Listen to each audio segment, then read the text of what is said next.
All right, let's see. Where are we?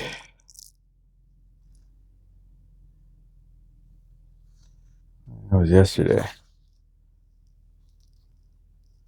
Oh, interesting. Avoid the false alliance. No one can get far ahead in life without alliances or allies. The trick, however, is to recognize the difference between false allies and real ones. A false alliance is created out of immediate emotional need. It requires that you give up something essential about yourself and make it impossible for you. It makes it impossible for you to make your own decisions. A true alliance is formed out of mutual self-interest, each side supplying what the other cannot get alone. It does not require you to fuse your own identity with that of a group or pay attention to everyone else's emotional needs. It allows you autonomy. Daily Law: cultivate real allies, find those with mutual self-interests, and make an alliance. That's from the 33 Strategies of War, a book I have in my bag right now. That's strategy number 27. Seem to work for the interest of others while furthering your own. The alliance strategy.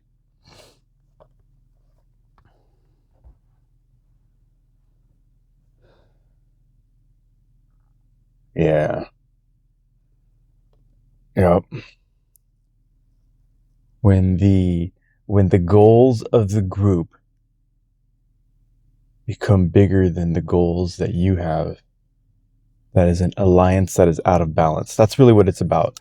All allies and alliances and groups and teams must have a cohesive identity as a unit, but must be in balance in terms of what the whole gives to the group and what the group gives to the whole. I think that's a good way to look at it. If there's an imbalance in any one of those directions, now there becomes like a dynamic of like, we need you, you don't need us, or you need us, we don't need you. And I think any kind of team, it's like it said, there's a mutual need for each other. That makes sense.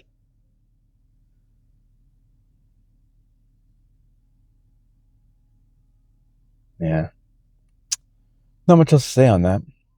Other than that, I had a bunch of weird dreams. Weird dreams. Like, some of them were, the only one I really remember was about work.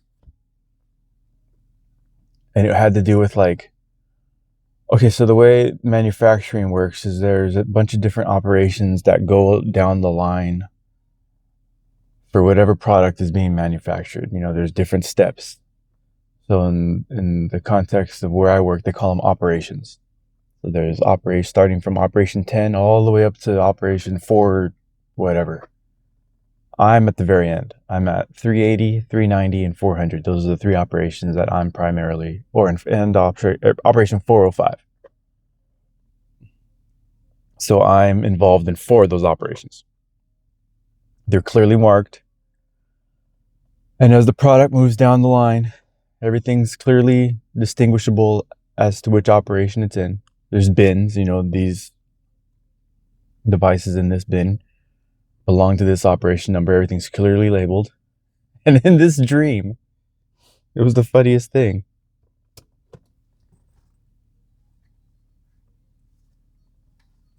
In this dream it looked like almost like a magazine rack. It had like a bunch of little slots and all these different, and it was like one of those carousels that kind of spin where you can kind of like turn and like see like what's around this different fixture. But everything in there was wrapped in what looked like pieces of like pages pulled from a magazine. And it was just like folded over the device. And in my mind, I knew I was at work. And like, why are these in this? Why? I don't even know who I was asking. And they were like, that's what we put him in.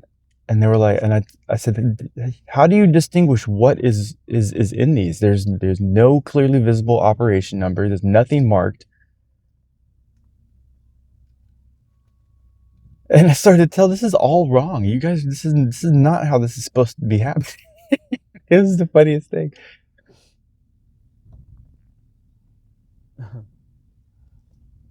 Other than that, I don't remember any of the other dreams. I had a bunch of them all night, but that was the only one I really remember. I thought that was funny. Oh, my drink is carbonated. I think this is my energy drink. I don't know. Yes. Yes, it is.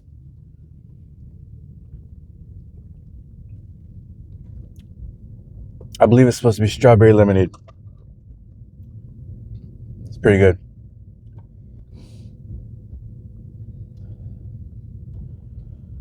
So yeah, when it comes to that page I just read,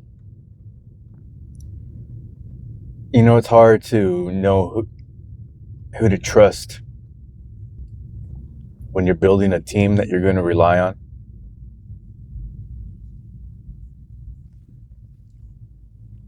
You got to be careful on who you let into the team,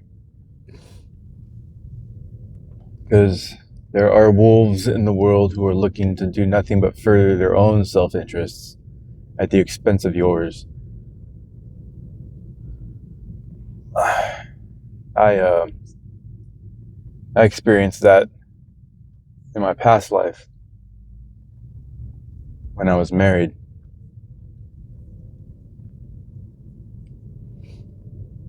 So I have firsthand knowledge that this can happen right in front of you, right under your nose, without you even knowing it. Some of the people that you think are the closest to you are the ones who can do the most damage against you without even knowing it, because you tend to let your guard down with people you trust. So there's that.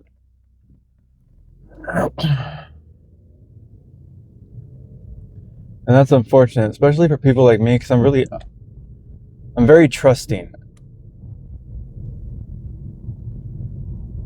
And not to like toot my own horn, but I'm very open, and I'm very honest, and I'm very genuine, and I'm very giving, and I want the best for others. And the drawback is I assume that everybody else is like me. And I had to learn the hard way that they are not. It's a huge lesson for people to learn, especially if you think of yourself as being like a good person. The worst part is that people play the part of a good person. And that's how they most easily deceive you. They play the role, or they mirror your persona. Meanwhile, they're working against you behind the scenes.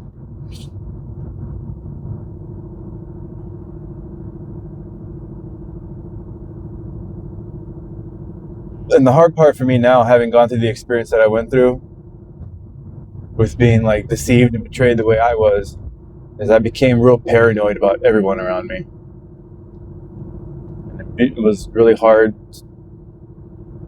It's really hard for me to trust people. I don't trust very many people.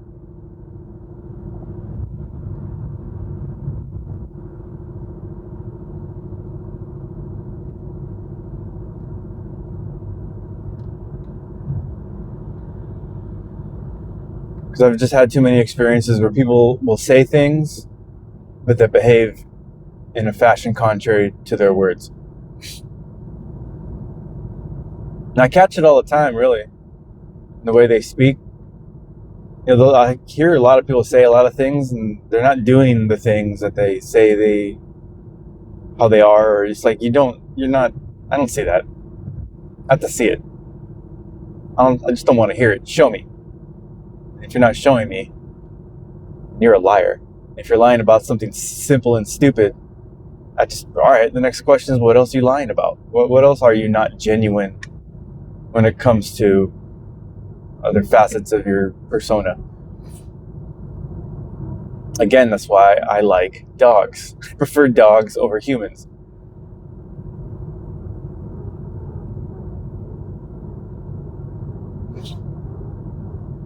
You know, there are animals that are capable of outright deception. There's animals that'll play dead to avoid being attacked. They'll play dead. So there is deception in the animal world, but when it comes to like dogs in particular, you know, man's best friend, the one that we most commonly come in contact with, they don't have that ability, or at least they haven't learned it yet. They don't like you, you're gonna know it right away. They'll either outright avoid you, or you will see their teeth and you will hear a growl, and there will be a sound, or a snap, or a bite, or a lunge. There'll be something.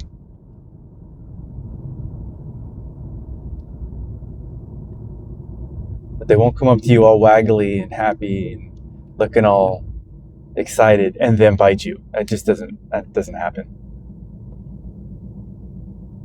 But humans, that'll happen. They'll smile in your face and say all the words you want to hear. And then when you're gone, they talk about you behind your back.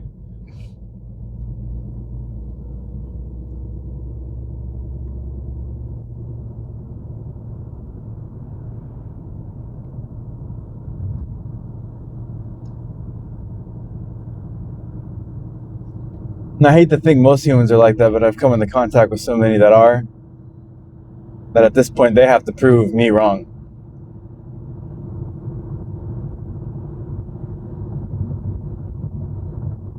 Yeah, trust is not something you should be giving out freely. People have to work for that.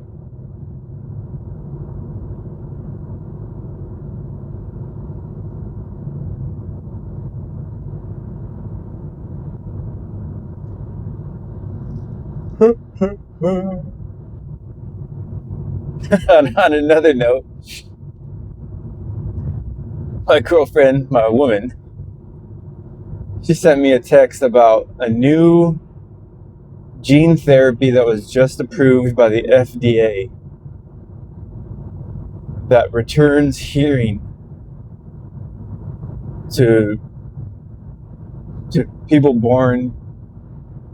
I think mostly, you know, if it's I don't know if it's if you catch it early, like if you know your child's born deaf, if it has to be started at that age, like early, or I have to delve more into it, or if it's like even older people now with profound hearing loss, if it would affect them now. I don't know if it has to be you're still in the growth phase, but it's gene therapy that restores hearing to the profoundly deaf.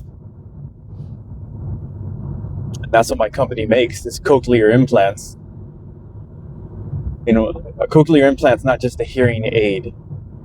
It's a surgically implanted device that gives hearing back to the profoundly deaf. And when I read that in what she sent me, I'm like, oh, crap. This sounds like it's going to put the cochlear implant industry out of business, because it doesn't require a device. And I think if I read correctly from the way it sounded, it's probably administered not too long after birth. You know, once deafness has been diagnosed, that's probably when it would start to be administered. And I'm like, well, that seems like that's it. That's done. To be honest, almost all medically implantable devices like cochlear implants, pacemakers, heart valves, whatever kind of things that probably are defective and diagnosed at birth, will probably eventually be corrected through gene therapy, which means no need for invasive surgery and probably very minimal what's the term? Recovery time and like intensity of like, you're not. I don't think it requires you being like cut open, right? It's definitely not that. I don't think. But I'm not too sure about what gene therapy entails. So there's still a little bit of reading that I have to do on that. But I said it to a couple of my buddies. They were just like, "We're cooked. That's it."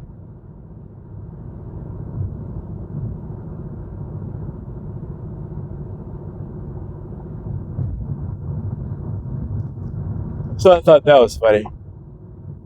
It seemed like a no-brainer though. Once I read it, I was like, well, that makes sense. That's just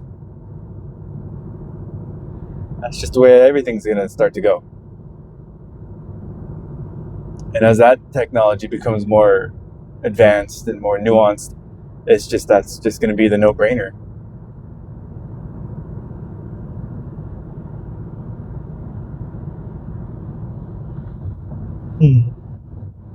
But yeah, the more I thought about it, I was like, well, that just makes sense. Because I mean, even putting like a little electronic mechanical device into the human body, that does seem like caveman technology now.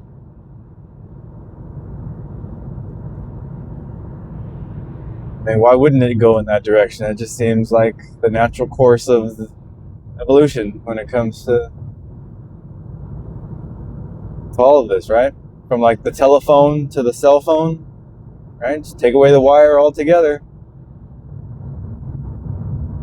I'm talking to a cell phone right now. Even when we first got cell phones.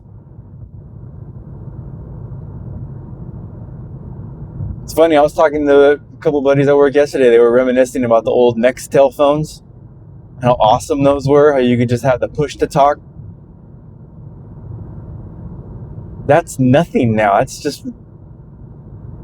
sounds like that's not even a feature. Like, you can't. That's not a selling point for a phone anymore. We have video calls now.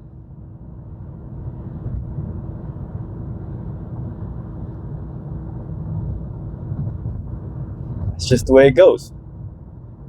And I'm pretty sure one day, even this phone that I'm talking to now,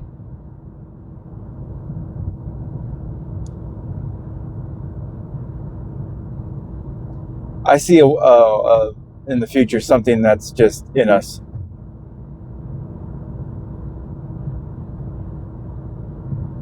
Something that interfaces directly with the brain.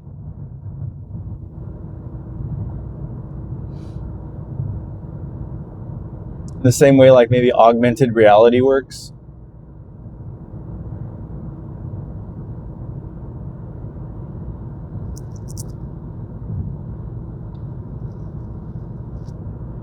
I could totally see that.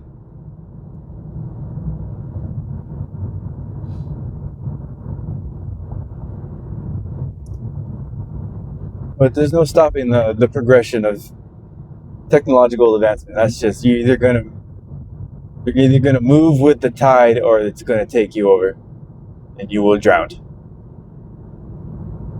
And that's just the end of it. You either sink or you swim. I told my buddy, I told him, no, I'm going down with the ship. My company's going down, I'm going down with it. I'll figure it out as that time comes. Because right now everything's a little bit haywire with the tariffs affecting sales and stuff like that. So,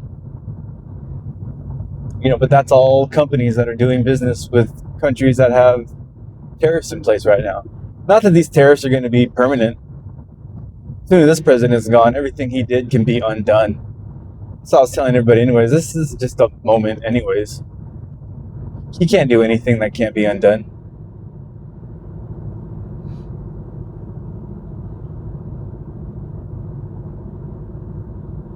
But we'll see.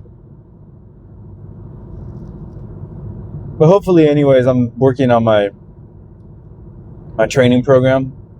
It's pretty much done. I just need the physical copies in my hand so I could just really start to work on crystallizing the presentation in front of a group of people. Or just one person, however many it starts out with. Just gonna play it by ear and wing it. I figure it's like giving it the orientations I used to give at the rescue when I was working there. Just teach them about dogs.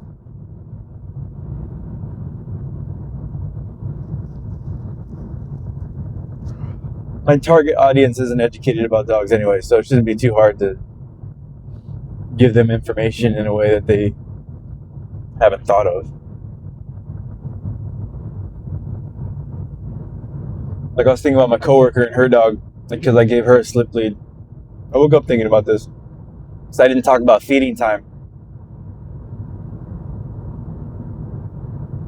I was only talking to her about the way that a dog is on walks, because that's how the conversation started out. But even feeding time is a good time to practice calm energy. So I have to remember to tell her that today. For anybody interested that might be watching this, don't just, if your dog is super excited for feeding time, you don't give them their food until they're sitting calmly. And you don't baby talk them and get them excited about their food. Because what you're doing is encouraging high-level energy in their mind, and you're associating that with excitement.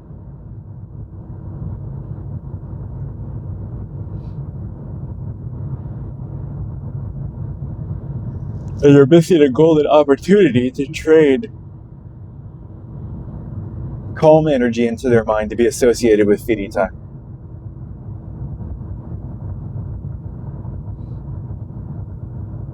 Ideally, I've seen people when they're training their dogs for feeding time, they'll hold the bowl until the dog's sitting still, and then they'll put their dog into a down. This is all part of the training process. And then they'll put the bowl down, and the dog can't eat until they're commanded to. They have to sit calmly in front of the bowl. Then they're given a command, whichever command that person has trained into them. And then they can eat.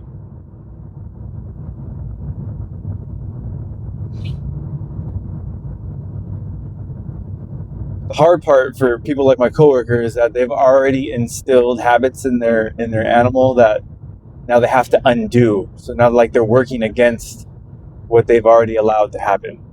So there's a bigger learning curve because they've already kind of done the wrong thing, and to overwrite a wrong takes a little bit more effort because now the dog doesn't understand. It's like, well, we've already done. From the dog's perspective, it's like we've always done it this way. I get excited and you baby talk me and you eat your food. Are you ready for your food? This is what the dog's used to, and now it's not happening that way. And now the dog's confused. So all this has to be undone.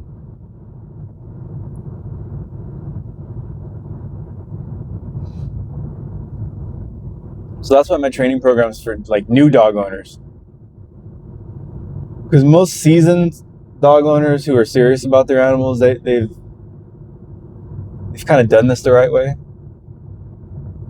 But I guess even people who don't really know but have always had dogs, but they just don't know how to, never really thought to engage them in this way, my material would be useful for them too.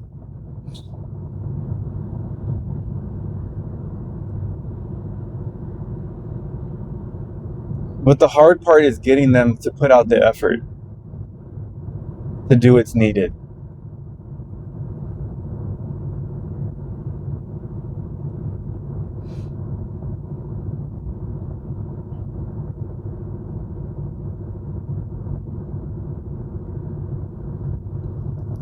Like even my coworker, I don't know what she's doing with her dog. I told her what to do. I gave her a leash to use. I described the walk as detailed as possible, but I don't know what kind of effort she's putting into it. I don't know her that well when it comes to how badly do you really want your dog to behave differently? If you don't want it that bad, then you're not going to put that much effort into it. If it's not that important, it's just not going to happen. Merely changing the leash isn't going to do it. You have to change your whole demeanor, your energy, how you engage the dog. That all has to change. That means you have to become a different person. And most people aren't comfortable with becoming a different person. They are perfectly comfortable staying the same.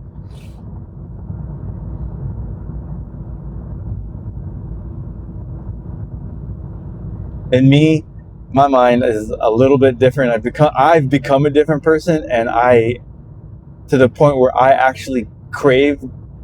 It kind of sounds morbid. I crave discomfort merely for the opportunity to overcome the negative mental state that it induces. I like overcoming myself, if that makes sense. Which is probably why I how do I put this?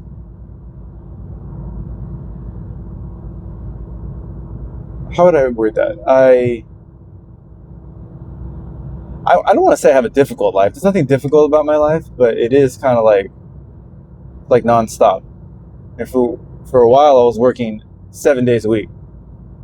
I was working 10-hour days, 6 days a week, at least 5 days a week, and then an 8-hour day on a Saturday, and then I have another job, 8-hour day on a Sunday, with no days off, and I was doing that for a really long time. And I just got used to doing that, and it was rough for a bit, but once I got used to it, I was like, oh, I could do this. This is not hard at all. And I don't like when my mind wants to tell me to quit, and I'm real rebellious anyways, so even when my own mind starts telling me to quit, I give it the mental finger and I push through. Because nothing's going to stop me once I've made my mind up.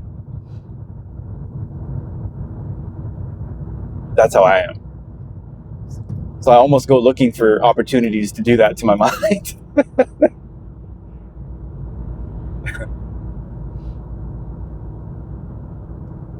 I guess as long as it's focused in a healthy direction, that's a good thing.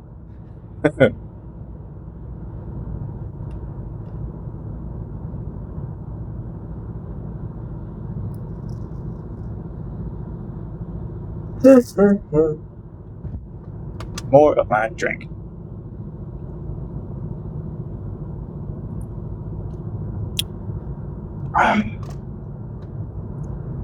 This is a good flavor.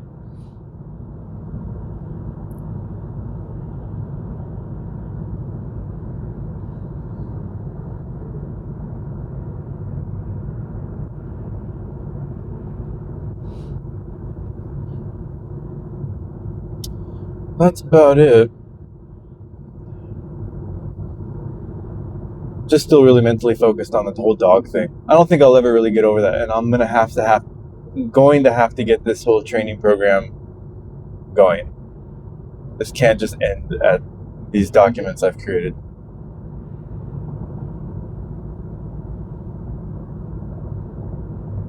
My girlfriend's feedback was very encouraging because it was unexpected. I didn't think she'd like it the way she did.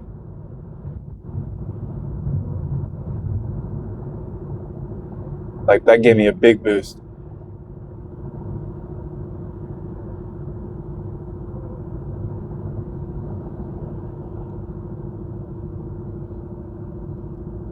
That dude is in a hurry.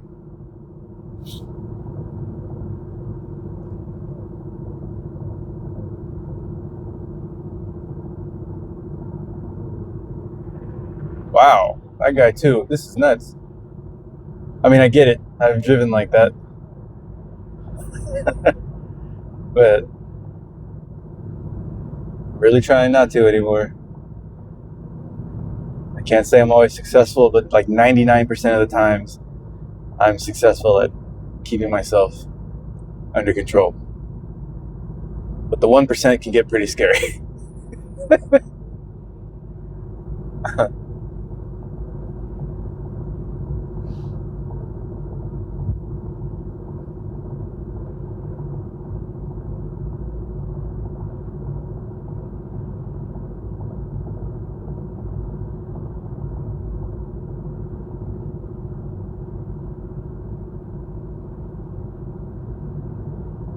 Again, this is why I like to drive with the trucks.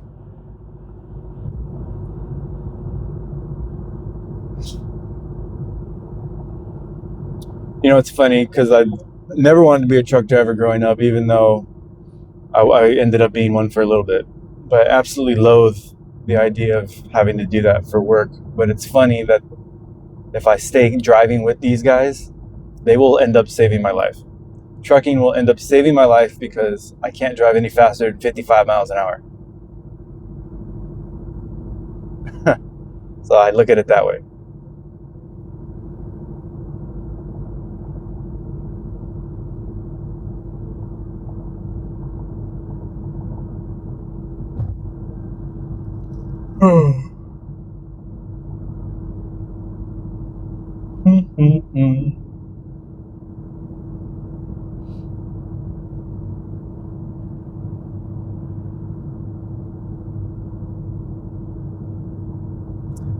Feel a little bit foggy in the head. Wonder if I got that little bug. I did wake up with the slightest little headache, but I thought it was like maybe my rubber band and the clip I had in my hair was a little tight, so I loosened it up, and that seemed to have alleviated it. There's a little bit of like I don't feel quite 100% awake in my mind. I don't feel sharp right now. So I wonder if it's that little bug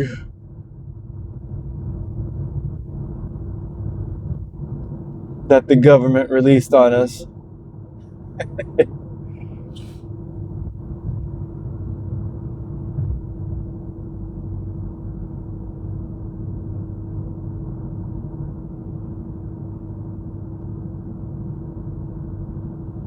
All right, almost to my exit.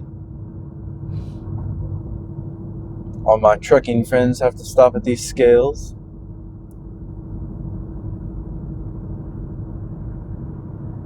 Anyone that doesn't know, all these trucks have a weight limit.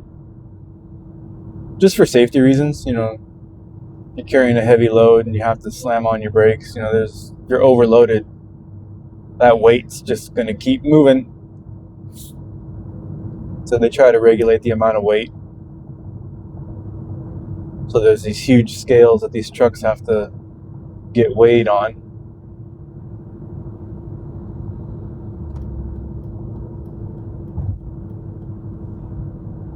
That's what I just passed. So all the trucks had to get off right there.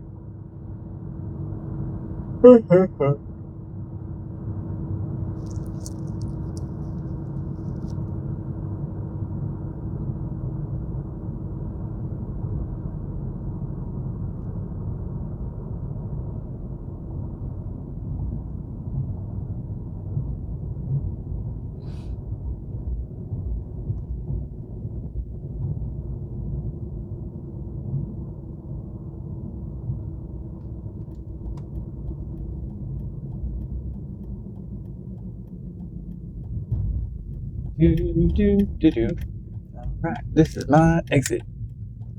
And action.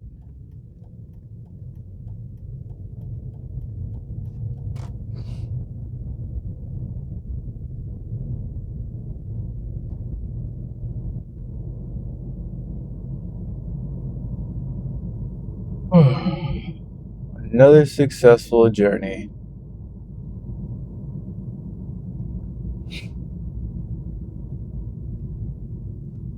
So let's see, let's recap what I talk about, all kinds of stuff. Started out with that page.